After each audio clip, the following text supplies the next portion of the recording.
Hey everyone, there we go. Hi. Yes, we are live on Facebook on Bukamakranka, and we are launching. Sorry, tongue twist. We are launching Sophia Lindop's book, Going Home, and it's a beautiful book full of amazing pictures and amazing recipes and stories about her visit to Lebanon and going home to Lebanon. And we are very happy to have Sophia in the house with us in our studio, and also Pete Goffwood, who's going to answer some questions. But I'm going to ask Teresa to first introduce us to our two guests. Hello, guys. It is my privilege today to introduce you to our Bukamakranka viewers. Sophia Lindop grew up in Douglas, in the Northern Cape, in a Lebanese household. So she speaks Afrikaans. She has Afrikaans ancestors. So she is a farm girl by birth, but a city girl by marriage. She stays in Cape Town now, and she studied food and wine for quite a few years, but that only provided her with a background for what you are about to see and hear today, for her passion for food and that absolutely stunning, beautiful book with beautiful pictures, Going Home, when she went to Lebanon, but she will tell you everything about that. And the person who will talk to Sophia today, it's our honor to welcome Pete Goffwood today. He will talk to you. Pete was born in London, but he also grew up in South Africa. Now, he's a restaurateur, a master chef, South Africa judge, a professional chef. He's our own kitchen cowboy. Welcome, Pete. So we have quite a cosmopolitan mix here today with two boeredochters from Bukamakranka, a Lebanese girl and an English person. Welcome all. Over to you. Thank you, Teresa and Annelies, and thank you for hosting this. We're very excited. Yeah, just to qualify me before, I am married to a Burmese, so there you go. Well, that qualifies you for more things. Yeah, it's thank you, Pete, for being here and for chatting with me. You're not only a great friend, but you're also a mentor, and so it's a great privilege to be here with you. Thank you, my friend. No, it's an absolute privilege to be part of the launch of this fantastic book. I have to say, I spent the last couple of days reading it, and I absolutely love it. I think it's the best work that you've done. I think this is book number 6, is it not? Yep, that's number 6. Yes. Number 6, that's right. And for me, without doubt, the most engaging and certainly the most heartfelt. Thank you. Okay. So I'm going to leap straight in. I've made a series of questions. Yes. And before we get to the book, because there's a lot to talk about for the book. For those who don't know your background, Douglas is a strange place to start what is ostensibly now an international food and writing career. What is it? How did you start with the food? How did you get into the food right from the very start? I think I always tell people I think it's in my DNA. But I remember my earliest memories were of us playing hide and seek between my granny's refrigerators, and there were many in the kitchen.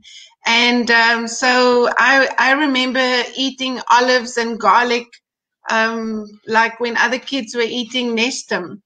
And so it was really very much part of a Lebanese home, food, and sharing food and teaching the women in the family to cook. So it was inevitable. I mean, when I was 5 years old, my granny was quite tiny as well, because as you know, I'm not very tall. She lived to cook. And so my grandpa fielded a little wooden box so I could join her behind her stove. And that's where I learned the intuitive art of cooking. And my mom was an amazing lady because she gave me wings to fly in the kitchen. She never imposed rules, and so she let me play and cook for the family and sometimes cook the weirdest things. And I think that's where the confidence came from. And so eventually it wasn't really my plan to go and study food and wine, but I think the world knew better. And so here I am. Sorry, before we get to your studies, tell us a little about the first meal that you were left in control of. Thank you. Thank you so much. So my mother used to bake her own homemade bread every day. And that specific evening, I was 7 years old, and she let me loose. And so I toasted a slice of bread for each one of the family.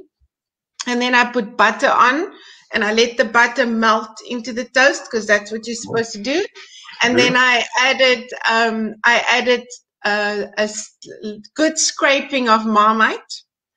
And then I fried eggs in the Lebanese way in olive oil. So they were all crispy around the edges, and the yolks were nice and runny and soft. And I put that on the Marmite, and then it just didn't feel right yet. So I drizzled it. I drizzled it with honey. And anyway, I signaled that supper was ready, and my dad and my brothers were horrified. And my mother, thank you.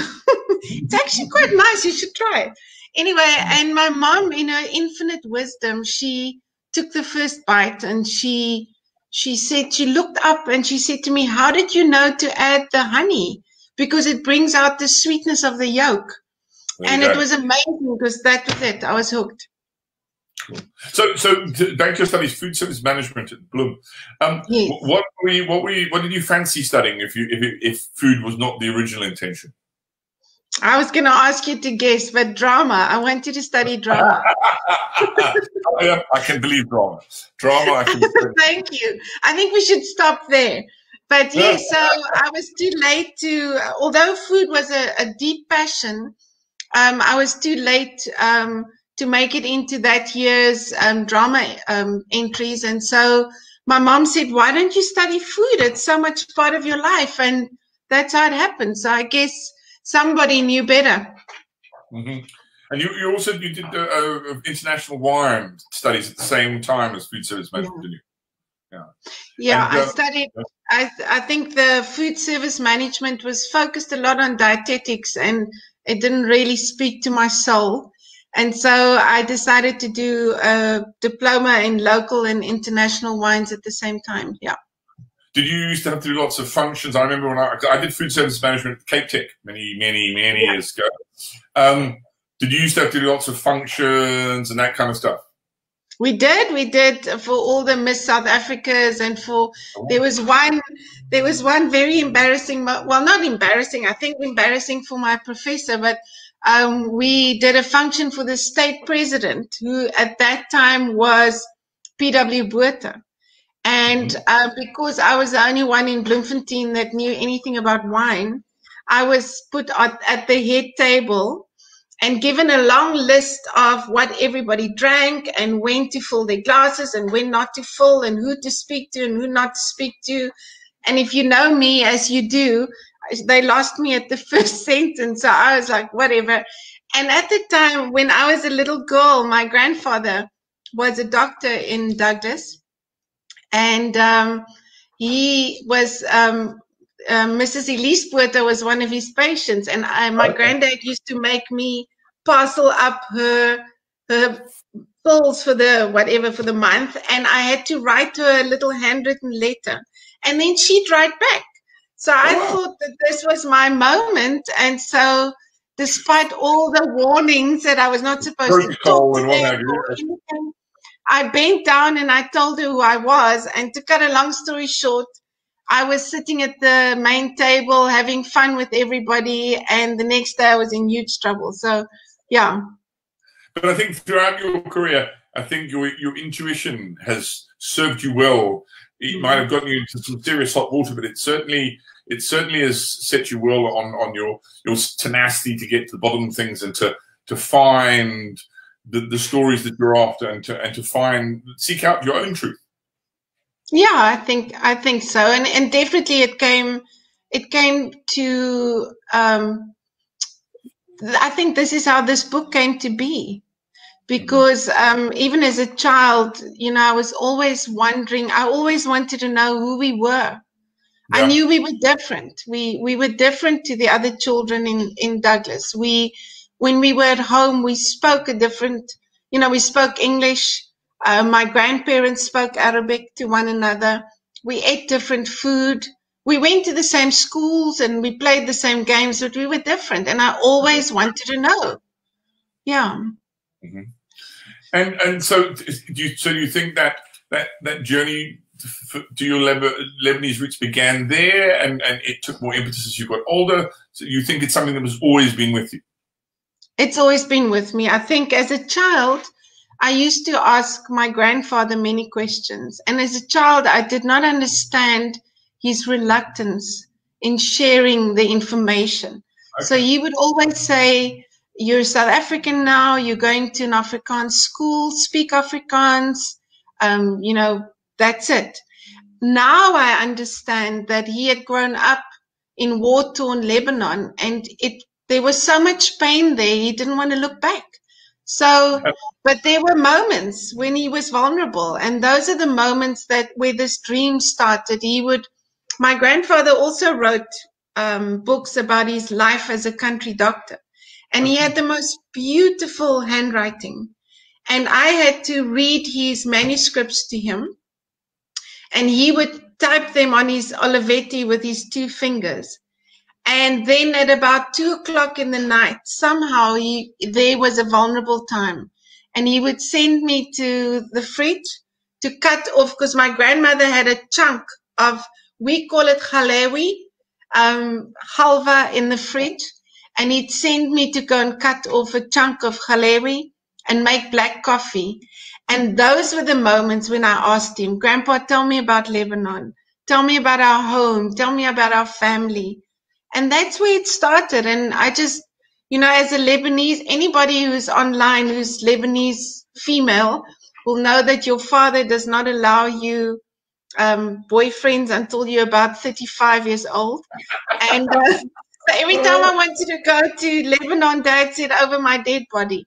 So when he became, when I was about to turn 50, I decided it's now or never. So yeah, that's kind of how it happened. And it was. I mean, what I love about the book is that it's not only is it a beautiful cookbook. I mean, we'll talk about the fantastic recipes and the beautiful photographs later. But it's a journey of self-discovery that I think is quite emotional. It's not the kind of emotion that you'd regularly read in a food book, which for me was completely engaging. I read it in one day because I couldn't put it down, and I was flipping between the recipes to follow the journey, because that for me was really quite touching. And I think the beauty of your book is that emotion is almost worn on your sleeve, and you really make the reader feel or understand what that journey meant to you. I mean, fill us in a little bit about how you got to and the impetus to finally go to Lebanon. Where did that come from? Okay, so in 2017, I was about to turn 50 years old. I know it's unbelievable, but yes, and never. Anyway, and I decided that I was going to Lebanon. I was taking Paddy and my father and his wife, and I was going to celebrate my 50th in Lebanon. And so he'd never been. And as he aged, he became more and more, asking questions and wanting to connect. And so in the July of 2017, I booked our accommodation, and we were about to book flights when my dad was diagnosed with terminal cancer. Wow. And I flew up to be with him, with the oncologist. And I asked the oncologist, would I be able to take my dad? And he said, that Dad would probably be too weak by then. And so that got cancelled. And so that December I spent with my dad, and he finally passed in April. And the night he passed, we were all exhausted, and my stepmom went to sleep in another room, and my brother went to bed, and I knew intuitively that he was going to pass. And I stayed with him because I wanted to walk with him to the end. And I remember about an hour before he died, he turned in the bed and he looked at me. And I said to him, Dad, I promise you I'm going home. And he cried. And it just became for me, that's what I have to do. And it was so amazing because when we finally did fly in June of that year for our first trip, the airplane was full of people, but the seat next to me was empty. And it was like my dad was traveling with me. Yeah. And what was that arrival like when you finally touched down in Beirut? I mean, that must have been like a whole lifetime of anticipation. It was unbelievable. As we were approaching, and I caught a glimpse of Beirut through the little window, I started crying. And the minute I got off the plane, I felt like I belonged. It was the most amazing thing. I said to Paddy, I'm home. It's an amazing feeling. And I think that's why this book was so important for me, because it's not just giving a voice to Lebanese people who make South Africa their home or make countries all around the world their home. It's anyone who left their country of origin behind. You know, a lot of people have connected with this book saying that I'm Irish and my soul wants to be in Ireland. And I think that's what I wanted to do, is have people connect with. And it, as you said, it was an emotional journey. It was like therapy for me, really, writing this book. And so when you first went back, did you have the book in mind then, or did it kind of evolve over other visits? The book was always there. The concept was there, but I didn't quite know how to do it. Mm-hmm. And what happened on that first visit was, as we were leaving, I told Paddy to take a photograph of me at the airport, because I knew I was going to come back and bring people with me on a food tour to Lebanon. I was convinced of that. And I knew I was coming home to teach Lebanese cookery classes. And then the book just happened. It was like, obviously this is going to happen. So when I started writing it, it was like it had always been inside me and was waiting to come out. So, yeah. I mean, an integral part of the book is not just the recipes, but also some of the beautiful textures and the beautiful scenery and old buildings and street markets. And that leads me to the question about your photographer and co-host in this. Yes. Tell us how did that relationship come about? So I've always admired Hein from afar. I'd never met him. I loved his work. And one day I got a booking for a cookery class in my home kitchen from a Hein van Tonder. And I thought, can this be? Anyway, and this man arrived, and I was a little bit like starstruck and in awe.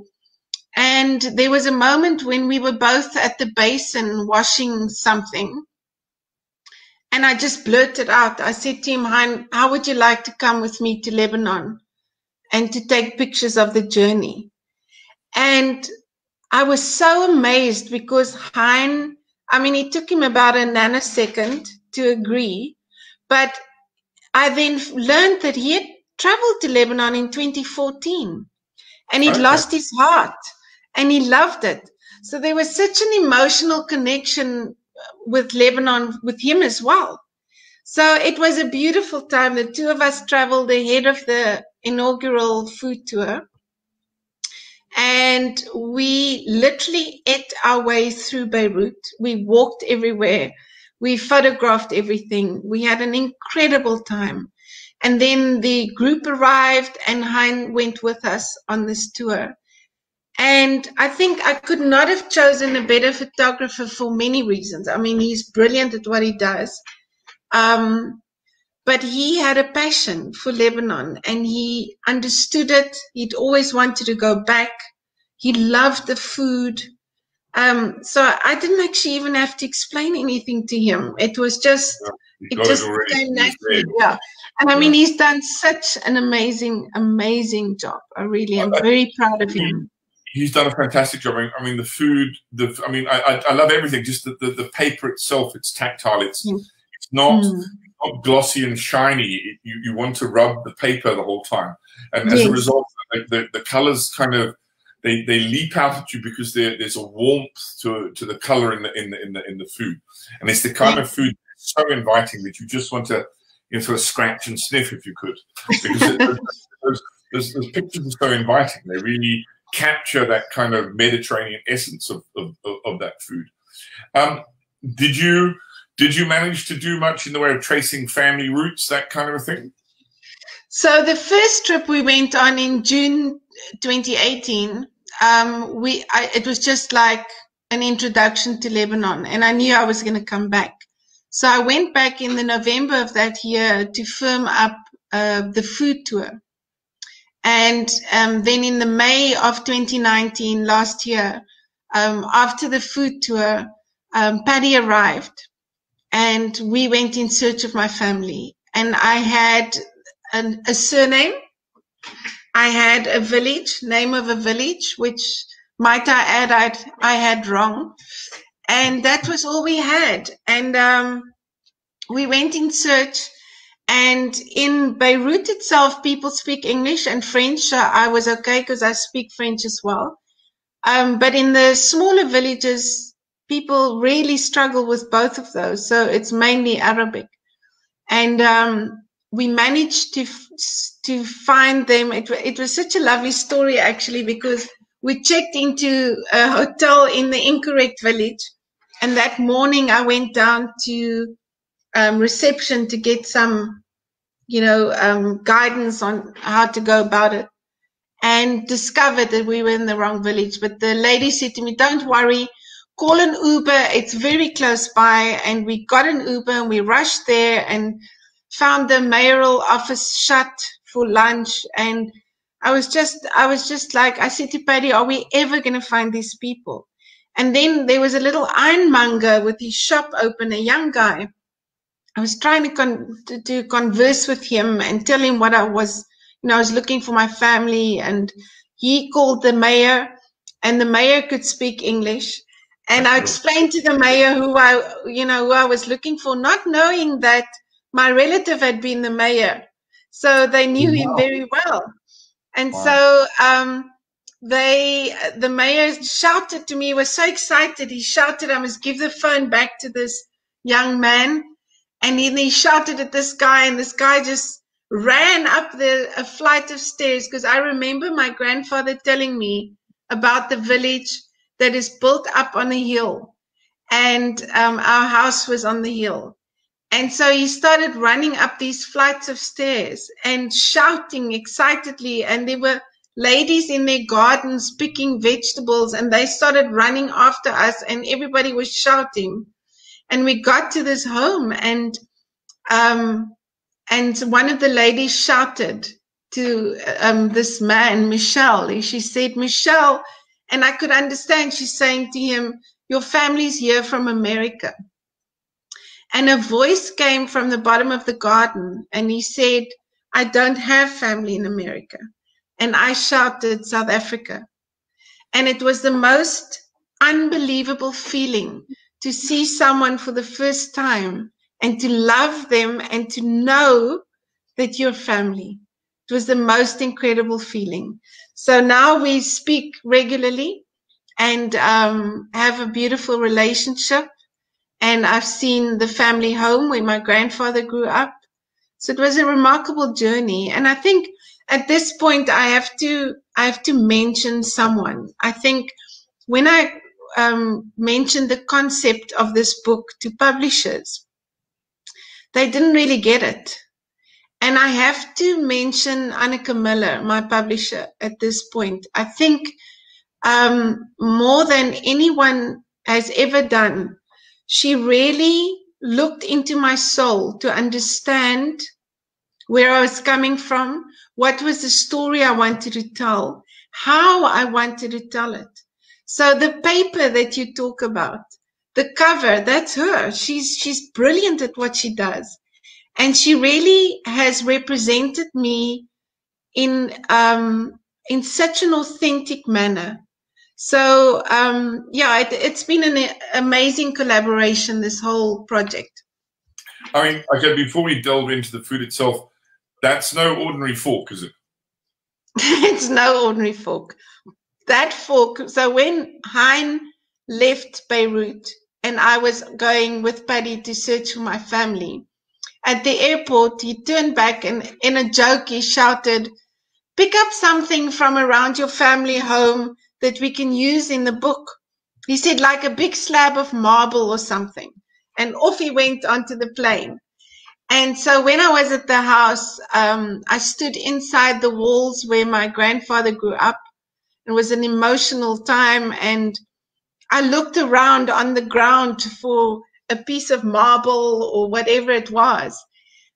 And at one point, my eyes trailed a vine that led up all the way to the roof of the home. And as I looked up, there was part of the roof that had fallen down because the building is abandoned at the moment. It's not being lived in. And on the piece of roof that had fallen down, I saw something. And I picked up a stick and I scratched it off. And that was the fork. So I'm not sure if that fork fed the mouths of my family, but to me it did. And it definitely featured in the book. And it is a very, very special part of the journey. For me, the food, I've always loved that sort of Mediterranean cuisine. Your book reminds me of Claudia Rodin's book on Mediterranean cuisine in terms of, because there's history about it. It's not just, here's an anthology of, here's some recipes I found, while they were my favorites. There's history to it. The dishes and their origins are explained. And so it's more than, for me, just an anthology of Lebanese cuisine. It's about Lebanese culture. It's about the significance of food on the table and different things. You go into the importance of Christmas, particularly in your own household, and the relevance of food of then, and particularly now in these, what's the word, not finicky times, but now that people are conscious about what they are and are eating, you know, it's very much a sort of plant-based diet. Very much. Just, and just by circumstance more than anything. It's not by design or by anything. Just, you know, when you have magnificent vegetables that grow in abundance, and you've gone through hard times of civil war and world war, that meat is a premium. You end up with a cuisine that is heavily reliant on vegetarian-based food, because there just was not the opportunity to eat meat on a regular basis like we've been spoiled in South Africa, for example. Yeah, exactly. And the most amazing thing is when we do travel to Lebanon and we eat, which we do a lot of when we're there, you never feel heavy and ill. It's a very, the food digests easily. And as you said, there's a reason for everything, you know, there's a story behind every dish. And the thing that I found quite remarkable in Lebanon is the Mediterranean and the mountains where there's world-class skiing. They're about 30, 40 kilometers apart. So I remember as a child, my grandfather would tell me that they would ski in the day on the mountains in the mornings and swim in the afternoon in the ocean. And that literally happens. So the food 30 kilometers away from the Mediterranean is much heavier and different. So again, not a lot of meat, but it's a heavier diet. So a lot of bulgur wheat, just to sustain them in the cold weather. So it's a remarkable tiny country with such diversity. It's unbelievable. So for me, I love the breads and the dips. That whole the meze thing for me is what I love about Lebanese food. And I have to ask you about what I think is my favorite bread. And I thought I'm going to have to ask you about it because I know I'm going to mispronounce it. Tell us about kak. Say it again. So kak is a bread that they bake in the mornings, and you see it a lot in Beirut, where guys will be on their little bicycles with a stick, and the kak it's baked in the form of a purse. So there's a hole with a little handle. Oh, like a little handbag. Yes, and they stick these, there they go. They stick them all onto a stick, and the guy drives around Beirut, especially on the Corniche, which is what we refer to as the promenade, and people buy their kak, and he will have a soft cheese made from sheep's milk and za'atar, and you'll open the kak and put the za'atar and the cheese in, and you'll walk around eating your kak. So it's kind of street food, and it's amazing. It's a little more crispy, so it's not a soft bread. It's more crispy, and it's just something that is so Lebanon and so Beirut, especially very much a part of Beirut. It's one of those things. I had a friend who used to was always going on about it, and I never got to taste it, and he'd always bring it up, and for me it was jammer for your kak to it. Well, I will make it for you next time you come for dinner. But for me as well, what I love about the cuisine is that it's clearly all, even when you get to the Lania dishes, if you want, it's all about the conviviality of the table. It's all about big bowls and big platters that are for sharing. It's you never get the kind of feeling that this is a dish that someone would ever eat on their own. That there's always going to be family or friends around, and there's always more food that you know what to do with, and there's always dips. Because you look at it and you go, wow, how could you eat so much food? But there's 6 of you around the table, and there's only a lot of little bits of everything, rather than, traditionally we have a plate in front of us with meat and 2 veg, and that's your dish, that's your food, and and I love that about the food, that it's always about sharing. It's always about that communication around the table, and that a family. Totally. And I think that's the beauty of it. I think one of my favorite times in Beirut is during Ramadan, because we'll at the end of the early evening when they do iftar and they break the fast, it's just such a presentation or representation of what Lebanese food is all about. And I think that's how I grew up. It's always sharing. There were always people in our home sharing the food. It is very much Lebanese people are hospitable, and I mean, when you're walking around in the villages, they will call you in and feed you. That's what they do. So that's just part of the culture, and it is a beautiful culture. Yeah. And so then tell us. So the book, I mean, as I said, I can't stress this enough. If you haven't got it yet, you must find out where you can get hold of it and get yourself a copy, because it clearly is a labor of love. It's beautiful food. It's beautifully shot. The recipes are nice and easy. There's all the ingredients you can think of. You might, 1 or 2 things, spices might take you a little bit of research, but generally you can find everything in supermarkets. But it's such an emotional read that it's almost like it's like being there. And I think that for me is what I love about this book, is you just have to read. I haven't even made any of the food yet, but just by reading the book, I'm transported to Lebanon. I want to go. So tell us more about the classes. When will they resume? Obviously, lockdown has kind of thrown the spanner in everybody's works. Yeah. Class going to return anytime soon, and tell us a little bit more about the classes for those who are interested. So I do 10 people at a time in our home kitchen, and we light the wood burning fire. We bake our breads in there, bake the fish in there. So it's an amazing interactive morning. Lots of eating, ends around the table. and there's a lot of eating and other things I can't say. Yeah. And it's just a lot of fun, and it's part of my journey of telling Lebanon's story. Mm-hmm. And because I think there's so many Lebanese people living in South Africa, and they've just integrated and become part of it, and it's the story hasn't been told. No. And I think another exciting thing about the book is we grew up in South Africa with the recipes that our ancestors brought with them from Lebanon. So a lot of it is the old traditional recipes that people still eat in Lebanon. But the exciting thing is, and this is something that I want to touch on with the cookery classes, is that especially in Beirut, there's a wave of exciting new cuisine, just a different interpretation of the old recipes. And it's exciting and it's vibrant. And I think that's another thing that I want to teach through the cookery classes, is maybe have more of Cook from My Book, where we explore more of a modern interpretation of those beautiful old recipes.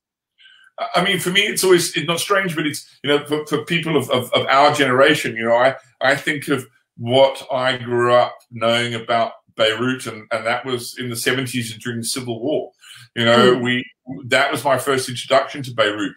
And as you talk about it, the Paris of the Middle East and the beauty and the culture that was there, and I think people sometimes forget that a 15-year civil war is a pimple on the butt of Beirut kind of thing. It's what most people know about Beirut, for example, and there's so much more. And I think I love the idea of your description of the old and the new, particularly in Beirut and in Tripoli. Are you planning to do more of the cooking tours? Absolutely. So hopefully we can go in October. Mm-hmm.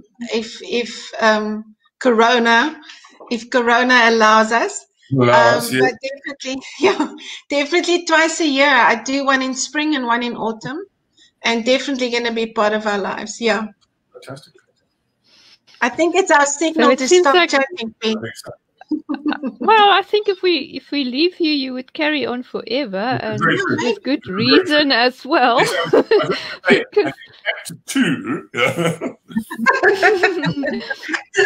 It's such a beautiful book. Pete, can I ask you, what do you look forward to cooking from this book? There's a particular fish dish that I like, that I'm dying to try, and it's a rice dish, and you cook the fish and you flake the fish, and you cook the rice in the chickens in the fish stock, and then you flake the fish back into the rice. And then there's some prawns that we cooked in olive oil, and there's nuts and there's herbs and there's lemon. And I looked at it and I was like salivating. Good. Amazing. I have to say what I'm looking most. I won't be trying it. Sorry? I'm going to knock on Sophia's door, and she's going to have to make it. Yes, I'll make it for you. Nice. I'm looking forward to that. I don't know how to pronounce it, but I think it's toom, the garlic cream. Yes. Yeah, you want to bath in it. I'm warning you. It's the most amazing thing, especially with chicken. You know what? I lived in Dubai for 5.5 years, and there's a lot of Lebanese food. And when I lived there, Lebanese food was my absolute favorite of all cuisine that was available. And you could buy toom everywhere, and it's the thing I missed most when I left Dubai. So I can't wait to make it. Wonderful. I just want to acknowledge everybody. I don't know if everybody knows that I can see all your comments, and it's so lovely to know that everybody's here with me, because it's such an amazingly different way of launching a book. And so I'm watching it all. I can't respond now, but I will respond later. And it's just thank you. Thank you so much for being part of this journey. And I also want to acknowledge everybody who was part of this book. My editor, Sean Fraser from Phraseworks. I want to also acknowledge the designer, Pete Bosman, the printer, Christian. I mean, everybody. I just got to meet everybody, and everybody was excited about it. So thank you to Annika and Colette. who are getting the book out there and making sure everybody can get their copies. And yeah, I'm just deeply, deeply grateful for this time and this journey and this opportunity. That's amazing. Teresa, we also have 3 books to give away. So, Yes. Yeah, you know about that, and we will announce that later on today on our website, on our Facebook page. And I can't wait to see more of this book. I know Teresa already cooked one of the dishes. Can you tell us about that, Teresa? Ah, yes. No. 2 of the dishes. Yes. I made you batata hara the other night, and it was, my husband said, please write down what you did. Please repeat that. And this morning for breakfast, I had the remains of last night's Mishu's mother's dish. Oh, it's that's such a lovely dish. It's absolutely divine. Yes. And it's just nice, cold and hot. Yes. But it's really a tasty dish. It's easy to make. It's plain ingredients put together in a way it just worked. It's really tasty. Thank you. You're welcome. And also, I just want to acknowledge my Lebanese family here in South Africa, my Joseph family. I love you all. Thank you for all being here. I can see that you're here. And I want to say to all my friends and family in Lebanon, Ana Bahapek, I love you, I miss you, and thank you for adding so much to my life. And to the Lebanese community in South Africa that's led by our wonderful ambassador, Abelan Frangier, and all the people, all the Lebanese people in this country, I'm proud to be part of you. I just want to say that. Okay, and that is the end of this book launch. Then please buy the book. We will put the link on our website again, and you can see it at the bottom scrolling there. Please buy the book, support Sophia, and cook those amazing dishes. And thank you all for being here. Thanks, Sophia and Teresa.